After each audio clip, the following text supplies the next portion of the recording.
नमः शिवाय। श्रावण मास व्रत कथा अध्याय 7 मंगला गौरी व्रत का वर्णन तथा व्रत कथा। ईश्वर बोले, हे सनत कुमार, अब मैं अति उत्तम भौम व्रत का वर्णन करूंगा, जिसके अनुष्ठान करने मात्र से वैधव्य नहीं होता है। विवाह होने के पश्चात 5 वर्षों तक यह व्रत करना चाहिए। इसका नाम मंगला गौरी व्रत है। यह पापों का नाश करने वाला है। विवाह के पश्चात प्रथम श्रावण शुक्ल पक्ष में पहले मंगलवार को यह व्रत आरंभ करना चाहिए। केले के खम्भों से सुशोभित एक पुष्प मंडल बनाना चाहिए और उसे अनेक प्रकार के फलों और रेशमी वस्त्रों से सजाना चाहिए। उस मंडप में अपने सामर्थ्य के अनुसार देवी की सुवर्णमयी अथवा अन्य धातु की बनी प्रतिमा स्थापित करनी चाहिए। उस प्रतिमा को 16 उपचारों से, 16 दूर्वा दलों से, 16 चावलों से तथा 16 चने की दालों से मंगला गौरी नामक देवी की पूजा करनी चाहिए और 16 बत्तियों से 16 दीपक जलाने चाहिए। दही तथा भात का नैवेद्य भक्ति पूर्वक अर्पित करना चाहिए। देवी के पास ही पत्थर का सील और लोढ़ा स्थापित करना चाहिए। 5 वर्ष तक इस प्रकार से करने से के पश्चात उद्यापन करना या माता को वायन प्रदान करना चाहिए, जिसकी विधि आप सुनिए। अपने सामर्थ्य अनुसार एक पल प्रमाण सुवर्ण की अथवा उसके आधे प्रमाण की अथवा उसके भी आधे प्रमाण की मंगला गौरी की प्रतिमा निर्मित करानी चाहिए। अपनी शक्ति के अनुसार स्वर्ण आदि के बने तंडुल पूरित पात्र पर वस्त्र तथा रमणीय कंचू की ओढ़नी रखकर उन दोनों के ऊपर देवी की प्रतिमा रखनी चाहिए।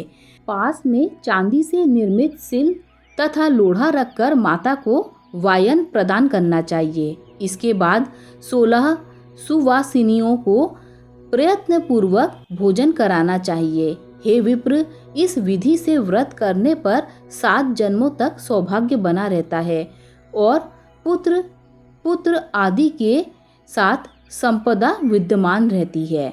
सनत कुमार बोले, सर्वप्रथम इस व्रत को किसने किया था और किसको इसका फल प्राप्त हुआ? हे शंभो, जिस तरह से मुझे इसके प्रति निष्ठा हो जाए, कृपा करके वैसे ही बताइए।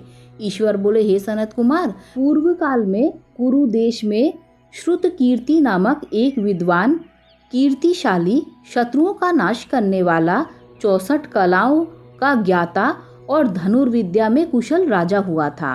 पुत्र के अतिरिक्त अन्य सभी शुभ चीजें उस राजा के पास थी। अतः वह राजा संतान के विषय में अत्यंत चिंतित हुआ और जब ध्यान पूर्वक देवी की आराधना करने लगा, तब उसकी कठोर तपस्या से देवी प्रसन्न हो गई और उससे यह वचन बोली, हे सुव्रत, वर मांगो।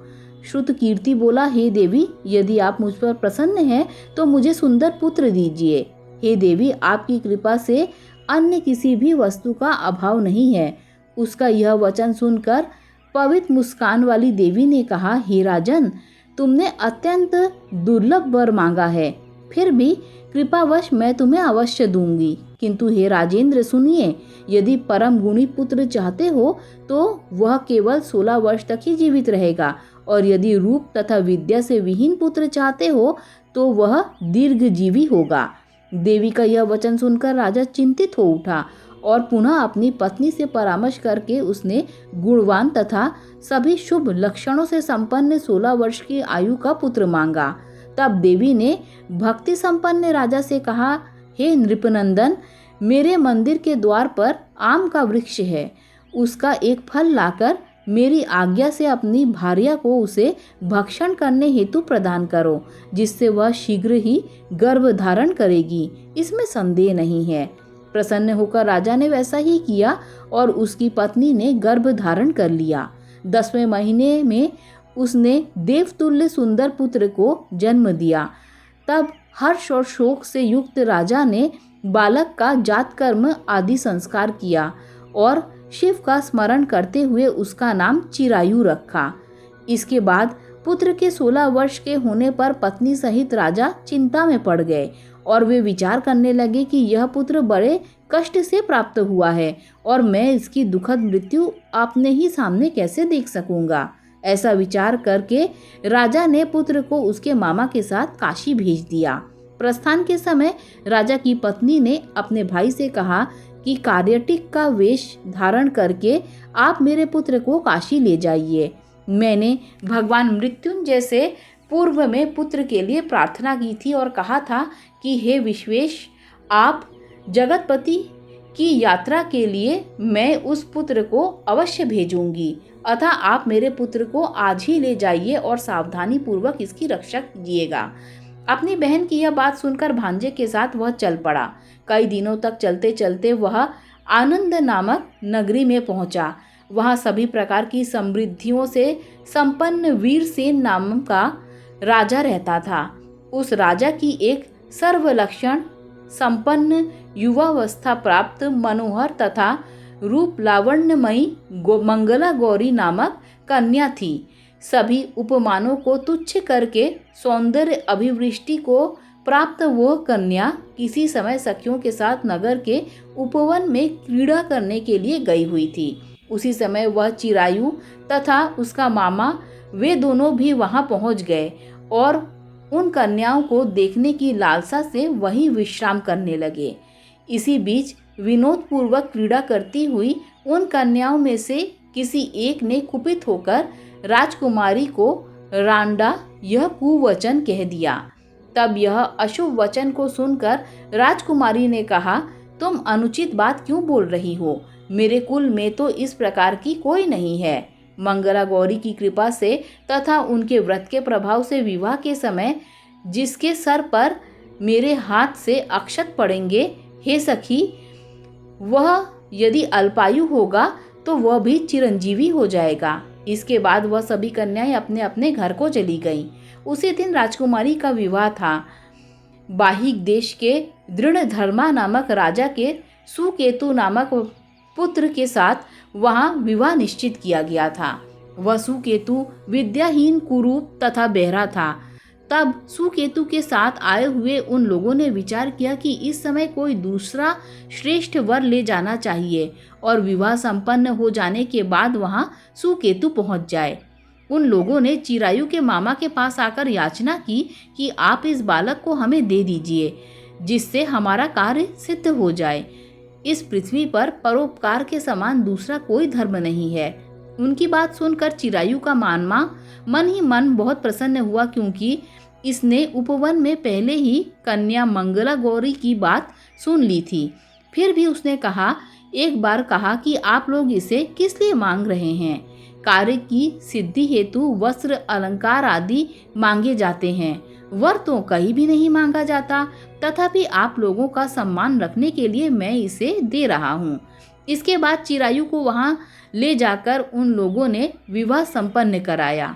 सप्त नदी आदि के हो जाने पर रात्रि में शिव पार्वती की प्रतिमा के समक्ष उस चिरायु ने हर्षपूर्वक होकर मंगला गौरी के साथ शयन किया।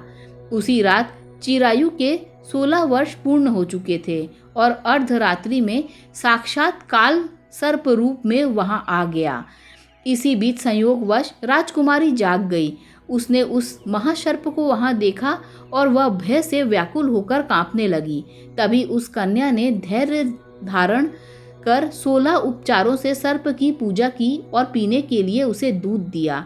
उसने दीनता भरी वाणी में उस सर्प की से प्रार्थना तथा स्तुति की। मंगला गौरी प्रार्थना करने लगी कि मैं उत्तम व्रत को करूंगी जिससे मेरे पति जीवित रहें। ये जिस तरह से चिरकाल तक जीवित रहे, आप वैसा कीजिए। इतने में सर्प वहां स्थित एक कमंडलू में प्रवेश कर गया और उस मंगला गौरी ने अपनी केंचुली से उस कमंडलू का मुंह बांध दिया। इस बीच उसका पति अंगुड़ाई लेकर जाग गया और अपनी पत्नी से बोला, हे प्रिय, मुझे भूख लगी है। तब वह अपनी माता के पास जाकर खीर, लड्डू आदि लेकर आई और उसके द्वारा दिए गए भोज्य पदार्थ को उसने प्रसन्न होकर खाया। भोजन के पश्चात हाथ धोते समय उसके हाथ से अंगूठी गिर पड़ी। तांबूल खाकर वह पुनः सो गया। इसके बाद मंगला गौरी कमंडलू को फेंकने के लिए जाने लगी। विधि की गति कैसी कि उस कमंडलू में से बाहर की ओर जगमग करती हुई हार कांति को देखकर वह आश्चर्यचकित हो गई। घट में स्थित उस हार को उसने अपने कंठ में धारण कर लिया। इसके बाद कुछ रात शेष रहते ही चिरायु का मामा आकर उसे ले गया। इसके बाद वर पक्ष के लोग सुकेतु को वहां ले आए। उसे देख मंगला गौरी ने कहा, यह मेरा पति नहीं है। तब उस सभी ने उससे कहा, हे शुभे, तुम यह क्यों बोल रही हो? यहाँ तुम्हारा कोई परिचायक हो तो उसे हम लोगों को बताओ। मंगला गौरी बोली, जिसने रात्रि में 9 रत्नों से बनी अंगूठी दी है, उसकी उंगली में इसे डालकर परिचायक निशानी देख लें। मेरे पति ने रात्रि में मुझे जो हार दिया था, उसके रत्नों का समुदाय कैसा है, इस बात को वह बताए। यह तो कोई अन्न है। इसके अतिरिक्त रात्रि में आम सींचते समय उनका पैर कुमकुम से लिप्त हो गया था। वह मेरी जांघ पर अब भी विद्यमान है। इसे आप लोग शीघ्र देख लें। साथ ही रात्र में परस्पर भाषण और भोजन आदि जो कुछ किया गया है, उसे भी यह बता दें। तब यह निश्चित ही मेरा पति है। इस प्रकार उसका वचन सुनकर सभी ठीक है कहने लगे, किंतु जब एक भी बात न मिली, तभी सुकेतु को उसका पति होने से निषिद्ध कर दिया गया और वर पक्ष वाले जिस तरह से आए थे उसी तरह से चले गए।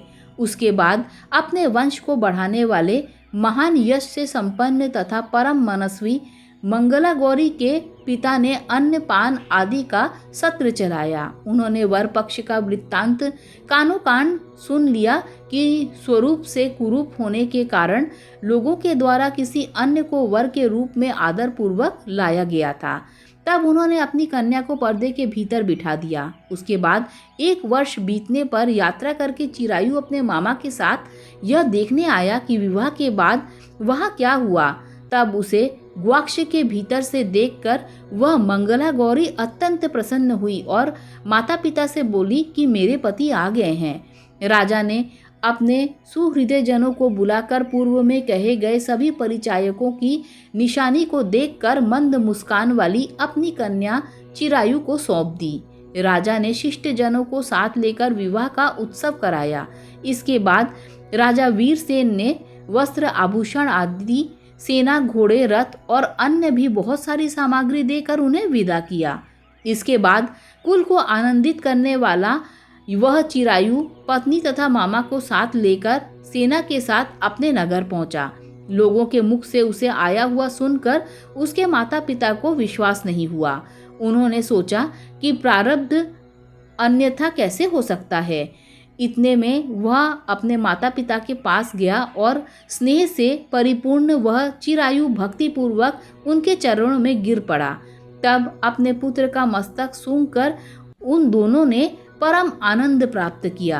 पुत्र वधू मंगला गौरी ने भी सास ससुर को प्रणाम किया। तब सास उसे अपनी गोद में बिठाकर सारा वृत्तांत शीघ्रता पूर्वक पूछने लगी। हे महामुने, तब पुत्र वधू ने भी मंगला गौरी के उत्तम व्रत महात्म्य तथा जो कुछ घटित हुआ था वह सारा वृत्तांत बताया। हे सनत कुमार, मैंने आपसे इस मंगला गौरी का वर्णन तो कर दिया। जो कोई भी इसका व्रत श्रवण करता है अथवा इसे कहता है, उसके सभी मनोरथ पूर्ण हो जाते हैं, इसमें संदेह नहीं है। सूत जी बोले, हे ऋषियों, इस प्रकार शिवजी ने सनत कुमार को यह मंगला गौरी व्रत बताया और उन्होंने सभी कार्यों को पूर्ण करने वाले इस व्रत को सुनकर महान आनंद प्राप्त किया। इस प्रकार श्री स्कंद पुराण के अंतर्गत ईश्वर सनत कुमार संवाद में श्रावण महात्म्य में मंगला गौरी कथन नामक 7वां अध्याय पूर्ण हुआ। ओम नमः शिवाय, ओम नमः शिवाय, ओम नमः शिवाय।